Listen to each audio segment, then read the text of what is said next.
प्यारे बच्चों, आज हम राम लक्ष्मण परशुराम संवाद का 5वां पद पढ़ेंगे और उसको समझेंगे। तुम तो कालु हाक जनु लावा, बार बार मोहि लागी बुलावा। सुनत लखन के बचन कठोरा, परसु सुधारी धरय कर घोरा। अब जनि देई दोषु मोहि लोगु, कटुवादी बालकु बधु जोगु। बाल विलोक बहुत मैं बाँचा, अब जही मरनिहार बा साचा।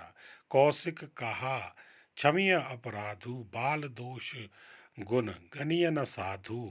खर कुठार में अकरुण को ही, आगे अपराधी गुरुद्रोही। उत्तर देत छोड़े बिनु मारे, केवल कौशिक सील तुम्हारे। न त यही काटि कुठार कठोरे, गुरु ही उरिन होते होते श्रम थोड़े। गाधी सूत कह हृदय हसी, मुनि हरि हरे सूझ।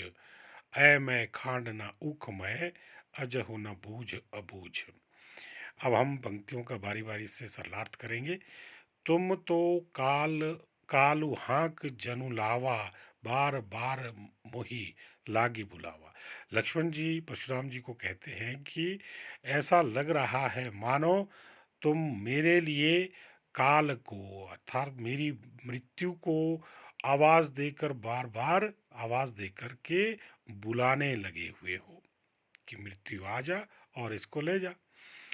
सुनत लखन के बचन कठोरा, परसु सुधारी धरय कर घोरा। लक्ष्मण के इस प्रकार के कठोर वचनों को सुनकर के परशुराम ने सुनत वचन लखन के वचन कठोरा, लक्ष्मण के कठोर वचनों को सुन करके परसु सुधारी धरय कर घोरा। परशुराम ने भयंकर तरीके से अपने को कुल्हाड़े को अपने हाथ में सुधार करके पकड़ा। अब जनि देई दोषु मोहि लोगु। अब वो कहते हैं परशुराम जी कि अब लोग मुझे दोष न दे। अब जनि देई दोषु मोहि लोगु, अब मुझे लोग दोष न दे। कटुवादी बालक वध जोगु। ये जो कड़वे वचन बोलने वाला बालक है, ये वध के ही योग्य है। बाल बिलो की बहुत मैं बाँचा, बालक समझकर मैंने इसको बहुत क्षमा कर दिया, बहुत देख लिया। अब येहू मरनी हार बा साँचा, अब इसका मरना ही सत्य है, अब इसकी मौत ही आ गई है। कौशिक कहा क्षमहीय अपराधु, बाल दोष गुण गणीय न साधु। अब कौशिक कहते हैं, विश्वामित्र कहते हैं, विश्वामित्र राम और लक्ष्मण के गुरु है। तो अब विश्वामित्र कहते हैं, क्या कहते हैं? कौशिक कहा क्षमीय अपराधु, हे मुनिवर इसके अपराध को क्षमा कर दो। बाल दोष गुण गण्य ना साधु, इसलिए क्षमा कर दो क्योंकि जो साधु लोग होते हैं, जो संत लोग होते हैं, वो बच्चों के गुण और दोष को गिना नहीं करते। बच्चों में गुण भी होते हैं, दोष भी होते हैं, लेकिन जो साधु आदमी होते हैं वो उनके न तो गुणों को गिनते हैं, ना ही दोषों को गिनते हैं। बालक में ये चीज़ें परिवर्तनशील होती है। खर कुठार में अकरुण को ही, आगे अपराधी गुरुद्रोही। आगे परशुराम जी कहते हैं, खर कुठार में अकरुण को ही, मैं दया करने वालों में से नहीं हूँ और मेरे पास कठोर कुल्हाड़ा है। आगे अपराधी गुरुद्रोही, और मेरे आगे मेरे समक्ष गुरुद्रोही है, मेरे गुरु का जिसने अपमान किया है, द्रोह किया है, मेरे गुरु के लिए भला बुरा कहा है, मेरे गुरु के धनुष को तोड़ा है। तो मेरे आगे कौन है? गुरुद्रोही है। उत्तर देत छोड़ो बिनु मारे, उत्तर देत छोड़ो बिनु मारे, केवल कौशिक सील तुम्हारे।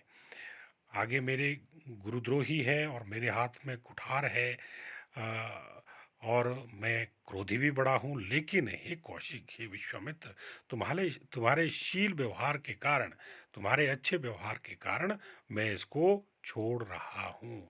न त यही काटि कुठारी कठोरा, गुरु ही उरिन हो तऊ श्रम थोड़े। वरना मैं इस कठोर कुल्हाड़े से इसको काट देता, काटी कुठार कठोरा, इस कठोर कुल्हाड़े से मैं इसको काट देता, मार देता। गुरई उरन होतेउ श्रम थोड़े, और गुरु के उरन से मैं थोड़े से श्रम से ही उऋण हो जाता। गादि सूत कह हृदय हसी, मुनि हरे हरे सूझ, अय मैं खांड न उख मैं, अजहु न बूझ अबूझ। अब गादि सूत भी इसमें विश्वामित्र को कहा गया है। विश्वामित्र कहे हृदय हंसे, वो अपने हृदय में हंसते हुए कहते हैं, अपने आप से कहते हैं, अपने अंतर्मन से कहते हैं, हंसते हुए अंतर्मन से वो कह रहे हैं अपने आप से।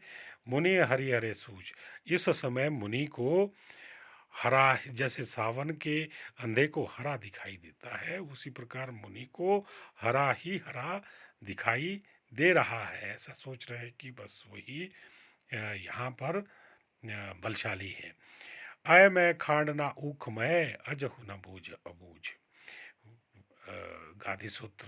गादीसूत्र का मतलब विश्वामित्र अपने आप से ही कह रहे हैं कि ये मैं खांड है, ऊख मैं नहीं है। अर्थात ये लोहे की खांड है। ये खांड दो तरह की होती है, एक होता है गुड़, गुड़ को भी खांड कहते हैं, और लोहे की सलाख को भी खांड कहते हैं। ये लोहे वाली खांड है, ना कि गुड़ है, खाने वाली खांड है। अजहु न बूझ अबूझ, ये इनको अभी इस बात का ज्ञान नहीं है, अबूझ है। इनको इस बात का ज्ञान नहीं है कि ये कौन है। इस बात का, वास्तविकता का इनको भी पता नहीं है। इस प्रकार से इन दोनों के बीच में जब संवाद चल रहा था, जब बात बढ़ रही थी, तो विश्वामित्र बीच में आते हैं, क्षमा की याचना करते हैं कि बच्चों की गुण और दोष को गिनना नहीं चाहिए, उन्हें क्षमा कर देना चाहिए। तब जाकर के परशुराम भी उनके शील व्यवहार से प्रभावित होकर के वो क्षमा याचना उनकी स्वीकार करते हैं। लेकिन वो ये भी व्यंग्य कसते हैं कि अगर आप बीच में ना आते, आपका शील व्यवहार ना होता, तो मैं गुरु के ऋण से थोड़े ही श्रम में उऋण हो जाता। आज मेरे पास ये मौका था। तो इस प्रकार ये ये जो पांचवा पद है, ये भी समाप्त हो गया है। अब हमारा एक पद रह गया है, उसे भी हम अगले वीडियो में कर देंगे। नमस्कार।